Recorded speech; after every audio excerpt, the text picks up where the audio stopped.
Okay, so let's take a look at how you can set up Cassandra database on Azure cloud. So we'll be setting up one virtual machine with image specific for Cassandra server, and it's from DevNami, right? So we'll make use of their image to set up Cassandra.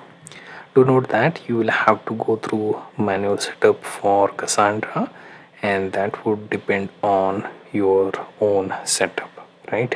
So at the end, if it requires any specific changes for running the server, you may have to go through their documentation.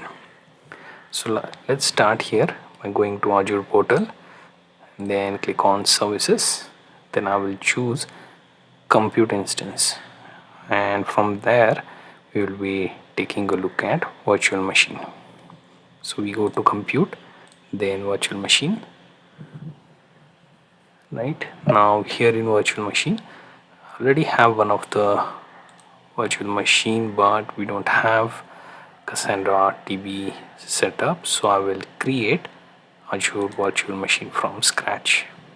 Right, it will open up a page where I have to choose the configuration, and I will also have to think of means for setting up its some of properties. So let's start with subscription, then resource, then let's see,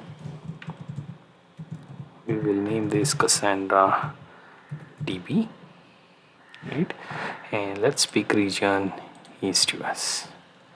I will choose the security as standard and no infrastructure redundancy. Here I will switch to different image instead of going with default, so that gives you an idea how to choose the image for database. So I will choose by searching Cassandra from marketplace. Here you can also filter using price, right? So here by default the one we see is priced in 0.6 per hour. In that case I will just filter things out, select everything, choose free, and let it update. Now here you see one from DevNami, which will be x64. It is free, so we select that. Then VM architecture, as you can see, will be x64. Also our region changed automatically based on available image. Then we have size, where you can see multiple sizes. You can pick this particular one up, or 8 GB, 16 GB, and so on. I think 1 CPU 1 GB is good enough to test things out. I will also choose SSH public key, use username as Azure user, let it generate our key. Now go to disk and make some changes to properties over there. So by default encryption part is grayed out, not available for free subscription. We can choose standard HTTP for OS disk. Let the key being managed by platform. Next thing, we will choose networking option, where you can see network interface set to this particular virtual network, then subnet, and then public IP is also set. Next thing, we will also take a look at security group, which is also already created for us, and we will let the default go. Now the thing is, there is load balancing option, but I don't want to set that up.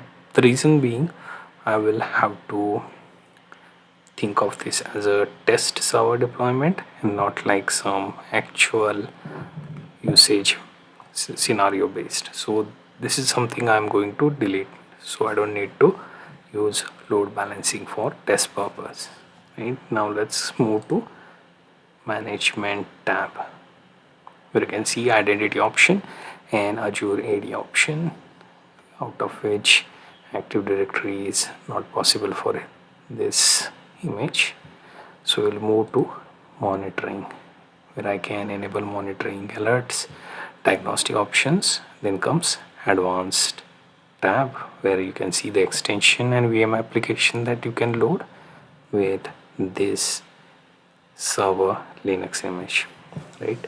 So what we can do is now move to tags.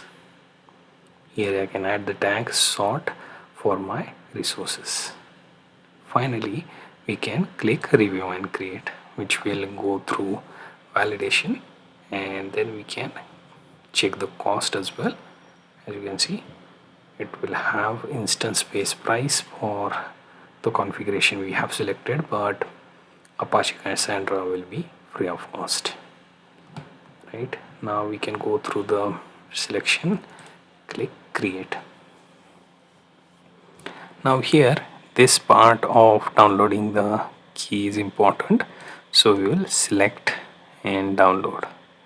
So here you see .pem file, we will be using that for connection purpose in Bastion connection. So Bastion connection is something that allows you to connect to this server from the browser tab itself. So wait for deployment to complete. Now here let's do the deployment. We can go to resource, and here you notice our Cassandra server being set. Currently it says the agent status is not ready, so we can troubleshoot the issue. So let's click on that. Okay, so it will diagnose and check. Okay, now it seems like it is running right along with the agent part. We will take a look at. Before that, let's check the public IP address here. So we have that. Now to connect part, we will take a look at connect option. You can also check the top connect option. Here we can choose SSH. We already have the PEM file. Now I can use Bastion.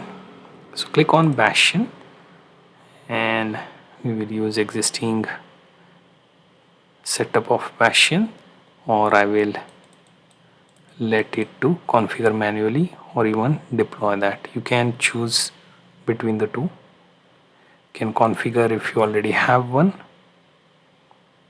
right? So that's one option. Otherwise you can go with the default and deploy. You can find the Bastion in your all services, and then you can go to networking category and check for Bastion.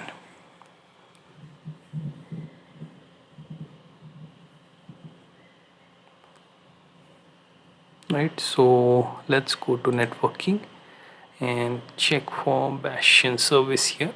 So here you see I have Bastion service here, and whatever we will create in this particular instance will be also listed in the Bastion here. As you can already see, I already have one with Nginx server, and it will be charged hourly basis, so I will have to also destroy it once it is being used. Now once the Bastion service is deployed, you will notice that it will show you username, authentication and password options. So I will choose the key option, SSH key.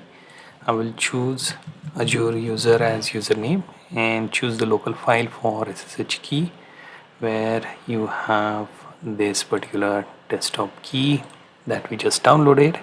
It is accepted. Now I will click on connect, and it will open a new tab.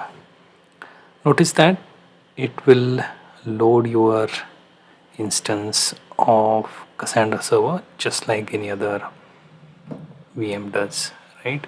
So everything is accessible from your browser. Here you see the network connection will be rebooted within 12 seconds.